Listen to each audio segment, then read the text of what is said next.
हरिद्वार। इसके इलाके में एक छोटा सा गांव श्यामपुर के नाम से। श्यामपुर में एक कॉलोनी बनाई होती है वन गुजरों ने। वन गुजरों के बारे में अगर आपको बताएं तो वन गुजर खाना बदोश बिरादरी होती है जो कि सर्दी और गर्मी के साथ साथ अपनी लोकेशंस को चेंज करते रहते हैं। अपने माल मवेशियों के साथ, अपने घर वालों के साथ, परिवार के साथ अपनी जगह को तब्दील कर लेते हैं। तो इसी तरह इस शामपुर के इस छोटी सी कॉलोनी में वन गुजर बिरादरी काफ़ी अरसे से अपना डेरा लगा के रह रही थी। और इसमें दो भाई थे, आज़म और दिलशाद। ये जो वाक़या है ये 12 जनवरी 2024 का है, इसी साल का।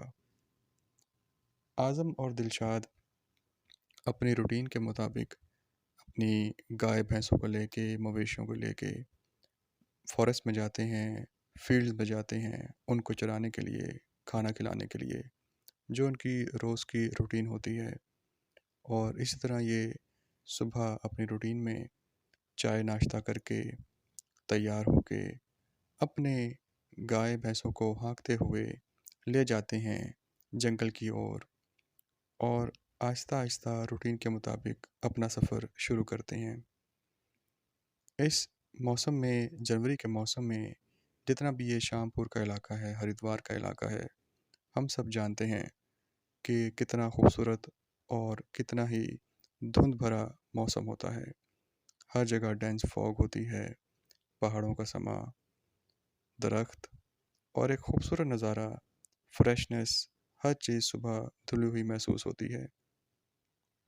इसी चीज़ को एंजॉय करते हुए आज़म और दिलशाद भी अपने अपनी रूटीन में अपनी अपनी छड़ी उठाए अपनी गाय भैंसों को हाँकते हुए जा रहे होते हैं फॉरेस्ट की ओर, कि अपनी रूटीन में इनको चराएंगे, कुछ सस्ताएंगे, मौसम को एंजॉय करेंगे, इसका नज़ारा लेंगे और फिर अपनी रूटीन में दोपहर होते ही वापस आ जाएंगे।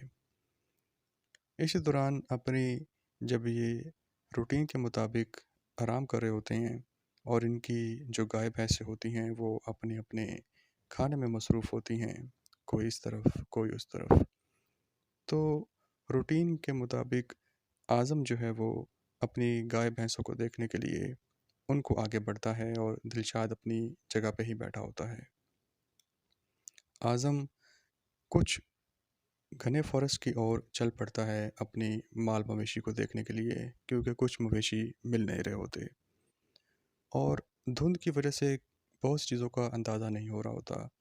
जो हद निगाह है, जो कि क्लियर साइट है, बहुत कम होती है, विजिबिलिटी बहुत कम होती है। तो आज़म होता तो करीब ही है लेकिन डेंस फॉरेस्ट होने की वजह से, धुंध होने की वजह से कुछ ऐसा लगता है जैसे दूर चला गया है। और इसी दौरान दिलशाद जो भाई पीछे बैठ के अभी आराम कर रहा होता है और बाकी माल मवेशी के ऊपर, गाय भैंसों के ऊपर नज़र रख रहा होता है, उसको आज़म की एक ज़ोरदार चीख सुनाई देती है और साथ ही एक खूंखार रोर की आवाज़ आती है, चिल्लाने की आवाज़ आती है, जैसे कि आज़म के ऊपर कोई हमला हो गया हो। ये आवाज़ सुनते ही दिलशाद के पाँव से ज़मीन निकल जाती है, लेकिन अपने होश को संभालते हुए वो अपनी छड़ी के साथ ही, एक छड़ी का ही सहारा होता है, छड़ी के साथ भागता है उसी ओर जहाँ से आवाज़ आई होती है, इस घने जंगल से। हर जगह धुंध, कुछ नज़र नहीं आ रहा होता कि कहाँ जाएं, किस तरफ देखें। ऐसा मुश्किल समा बन जाता है। वो जो खूबसूरत नज़ारा होता है वो इस मुश्किल में तब्दील हो जाता है जो कोई नहीं चाहता। लेकिन जैसे कि आज़म और दिलशाद इन इलाकों के हमेशा से जानने वाले थे, चप्पे चप्पे से वाकिफ़ थे, तो दिलशाद को आज़म को ढूंढने में मुश्किल नहीं होती। और वो देखता है कि आज़म जो है वो बुरी तरह से ज़ख्मी ज़मीन पे पड़ा हुआ है और थोड़ी ही दूर एक जो है वो बागिन अपने बच्चों के साथ खड़ी है। और इस तरह दिलशाद ये नज़ारा देख के एकदम परेशान हो जाता है, लेकिन हिम्मत नहीं हारता, ना ही डरता है। दिलशाद वहाँ पे शोर शराबा करता है और किसी भी तरीके से उस बागिन और बच्चों को वहाँ से हटाने में कामयाब हो जाता है। वो बागिन चार्ज करने की कोशिश तो करती है दिलशाद पे भी, लेकिन दिलशाद उसको दूर रहते हुए ही ऐसा इशारा करता है, इस तरह से शोर मचाता है कि वो अपने बच्चों को लेके वहाँ से निकल जाए। उसको दिलशाद से कोई ख़तरा महसूस ना हो कि ये करीब आ रहा है, नहीं तो वो और उसके बच्चे दिलशाद के ऊपर भी हमला कर देते। खैर, ये दिलशाद का ये जो अमल होता है आज़म के लिए बेहतरी साबित होती है, लेकिन आज़म बुरी तरीके से घायल अपने ज़मीन पे पड़ा होता है और कर्रा हरा होता है। आज़म के पेट और मुंह पे बुरे निशान होते हैं, जो कि पंजों के होते हैं, चीर फाड़ के होते हैं। किसी भी तरह से अब हिम्मत जुटा के दिलशाद अब आज़म को संभालता है और उस गहरे जंगल से बाहर ले आता है जहाँ पे माल मवेशी दूसरे होते हैं। खुद ही आज़म को भी देखता है, जो अंदर जंगल में गाय भैंसें गई होती हैं उनको भी संभालता है और इनको इकट्ठा करके बाहर की ओर लेके आता है जहाँ से लोग आए होते हैं। फ़ौरन ही कुछ न कोई प्रतोबंद करके अपने गांव वालों को बुलाता है, सबको बुला के और वहाँ से रेस्क्यू करता है आज़म को, और इसको फ़ौरन ही जो करीबी डिस्ट्रिक्ट हॉस्पिटल होता है वहाँ पे लेके जाते हैं और आज़म की मरहम पट्टी की जाती है।